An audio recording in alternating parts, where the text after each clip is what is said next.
Independence Hall today. My name is Matt. I'm one of the Rangers here, and again, I'll be with you guys for about 20-25 minutes, starting here in the former home of the Pennsylvania Supreme Court.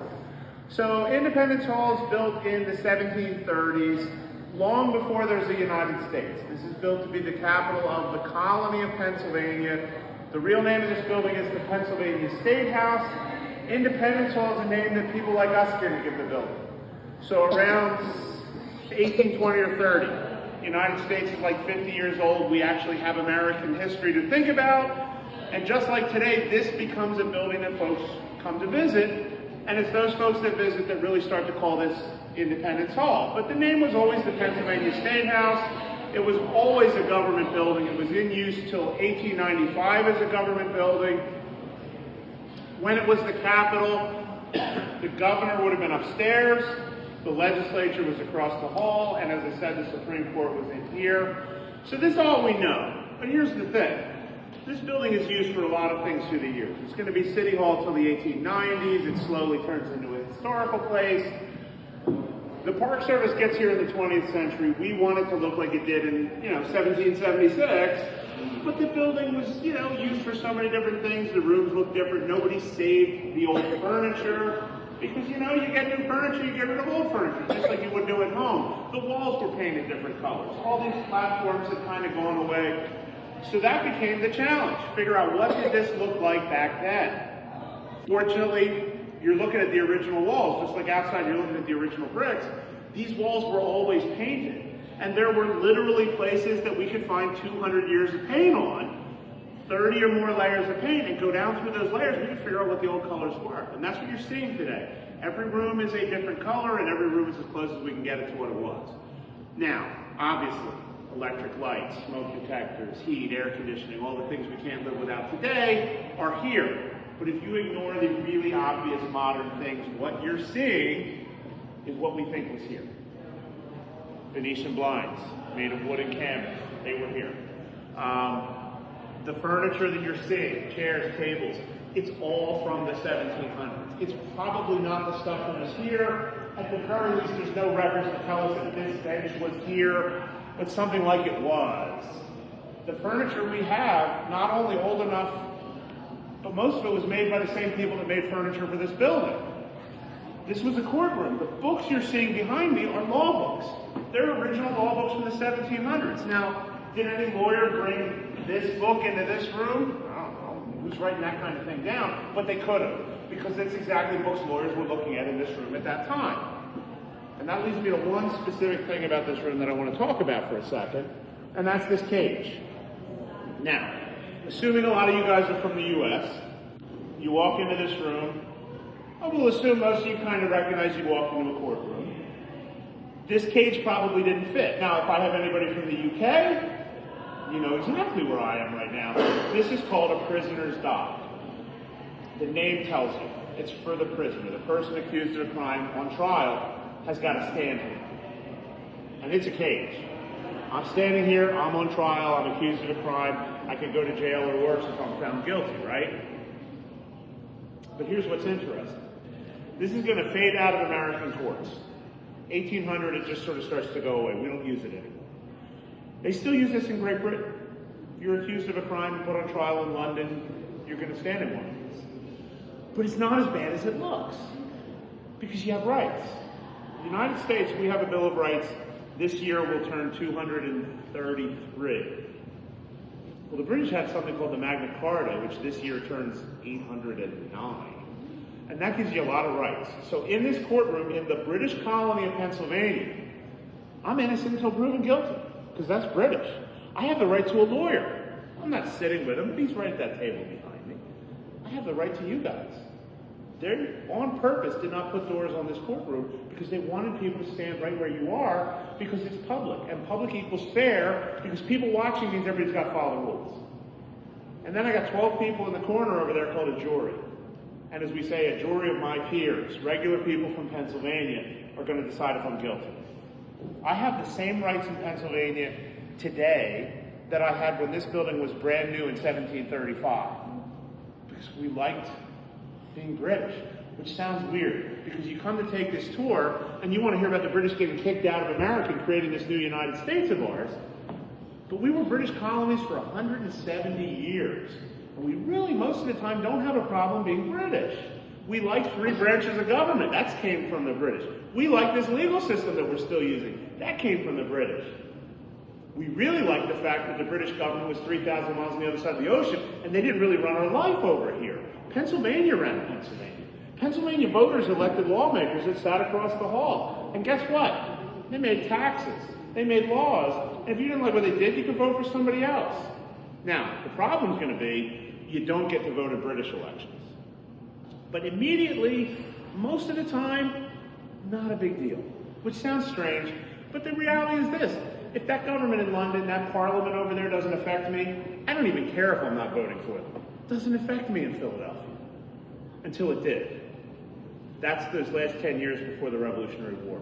And what changes, to put it kind of unfairly, I always like to blame Canada. And if anybody's from Canada, I'm not really blaming you. But the reality is, Canada was always French and this was always British. And you probably don't need me to tell you, the British and the French, most of history don't really get along so well.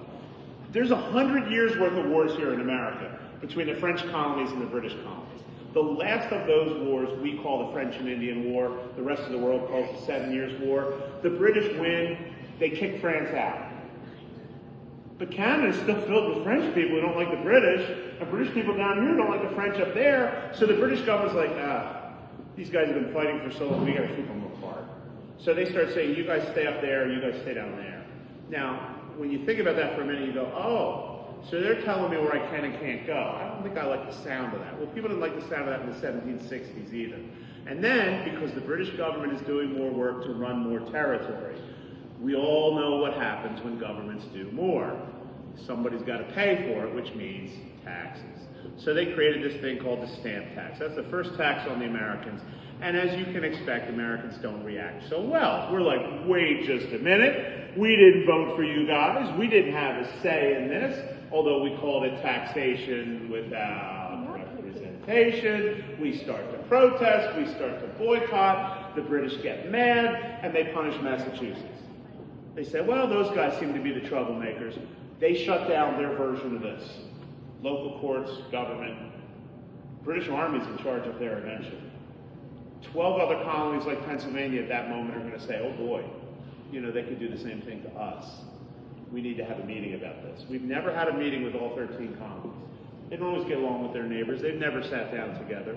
But they create this thing called the Continental Congress, and they decide to come to Philadelphia.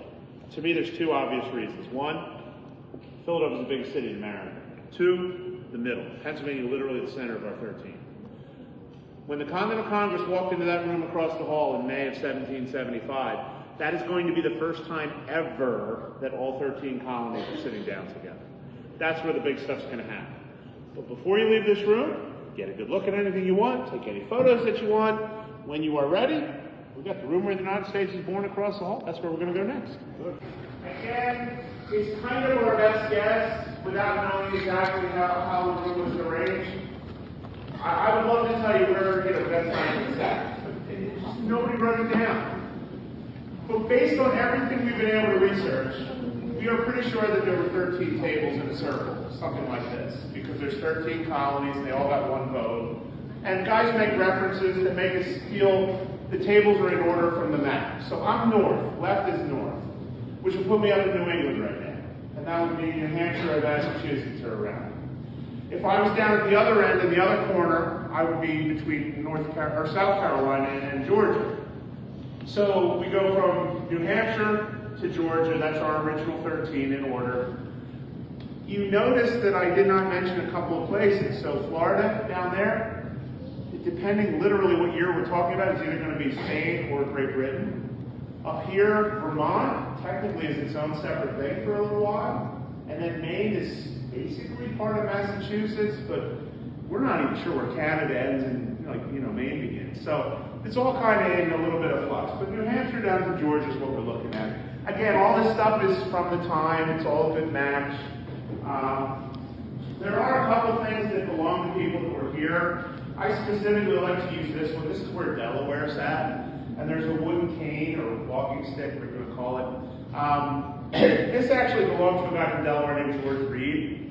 And you know, your bingo card said George Reed's going to be the first founder that Matt talks about. Good job. But here's the thing about George Reed. It's not the obvious name that you expect to hear from, but he signed the Declaration of Independence in this room in 1776. There's 56 men that signed the Declaration of Independence. 11 years later, he signed the United States Constitution in this room. There's 39 men that signed the Constitution. There's 6 that signed both. He's one of those 6. So he's here for a lot of big days. This was his. Now, I have no idea if George Reed actually brought this with him, but at the very least, it gives us a connection. And some of the books and things around the room also do connect to some of these guys. So for us, what we're looking to do is just to try to get a little bit about that feel, you know, what this might have been in those days. But obviously, you come to hear about a much more famous George than George Reed. So let's jump right into George Washington. He walked through those doors that you just walked through in 1775 in May, at the age of 43, still pretty young George Washington, and he wore a uniform. He was a colonel in Virginia's militia. Here's the thing about George Washington. He, obviously, I don't need to tell you, but he did a little bit with his life. He accomplished a few things. He does not like speaking in public. He is not a guy to get up and give a speech. He would not want my job. But Washington felt in 1775 that it was time to create an American army. And he wanted to say that he's ready to fight in that army. That war has just started. Lexington and Concord has just happened. This is news for these guys. But he's like, I'm ready to join this fight without having to say a word. The first really important thing in this room was the birth of the American Army in June of 1775. And exactly one day later, they asked George Washington to lead their army. Now, if you think of that as the first big decision they had to make, you don't do much better. The Revolutionary War is 8.5 years. There is exactly one man that leads the American Army for all those years. That's George Washington, and he wins. I apologize if I just spoiled the ending for anybody. But the thing is, they don't know that. They're fighting a war against one of the most powerful and wealthy nations in the world. The next thing they did after they created their army was they wrote a letter to King George. And they said to the king, Your Majesty, we're fighting for our rights, but we're still loyal British subjects over here. We just really feel like our rights are being taken away, and we're asking you as our king to fix this before it gets any worse than it already is. Which to me sounds perfectly reasonable. And absolutely it felt reasonable to these guys. Not so much to King George. But why should it? Think about King George for a minute. You're King George. You get a letter from Philadelphia. You look at it and you say, who's the Continental Congress? You never heard of these guys. There's never been a Continental Congress in 17 decades of colonies, and the British government never allowed such a thing. And then you look into this Congress and you realize they created an army and a navy and are fighting against you. Honestly, I'm King George. I'm not really interested in talking to these guys in Philadelphia, as the real King George would not either. So in other words, by 1776, it's pretty clear the British aren't going to be negotiating anything. So in other words, now what? Thomas Paine publishes his book Common Sense here in Philadelphia in 1776. He says, you know what we don't need? We don't need the British. We're better off without them. That idea of independence is going to really take off. So that gets us to June. We want to talk about independence in this room. But again, keeping in mind, these guys are representing 13 different colonies. And this is a big decision. So they're like, you know what? We better touch base with the folks back home. And in those days, you know, you're not making a few phone calls or sending a couple emails. Somebody's got to go and check in. So they're like, let's wait about 3 or 4 weeks for this. Let's wait till like the 1st of July. But while we're waiting, let's use our time well, and let's write something out about independence. So if we need it, we'll have it. So that's, of course, our Declaration of Independence, written in June, written, of course, by Thomas Jefferson. Thomas Jefferson is 33 years old when he writes the Declaration of Independence. He is one of the youngest guys here, and he is not famous. He's not one of the well-known guys. He's working with John Adams, who's probably the most important guy in the room in the early days. He's working with Ben Franklin, who is literally one of the 5 or 6 most famous people in the world. They like Jefferson for his writing. So he works on that Declaration of Independence for about 2 weeks. July 1st, 2nd, 3rd, and of course 4th. That's the days we're talking about independence. We're working on the wording. July 4th was a Thursday that year, in case you need to know. And they finish, they vote, they put United States of America right across the top, like the first time we can use that name. And of course, at this moment, I'd love to be able to say they all lived happily ever after. Except on July 3rd, the British Army invaded New York.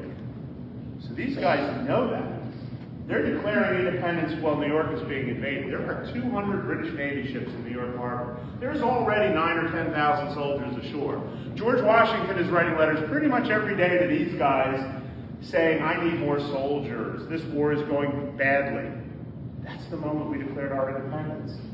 So when you go back and actually read the Declaration of Independence, kind of keep that in mind. Because you'll see, for us today, we are 2 years and 2 months from celebrating our 250th birthday, right? And we're going to be talking in those next couple years about those big ideas.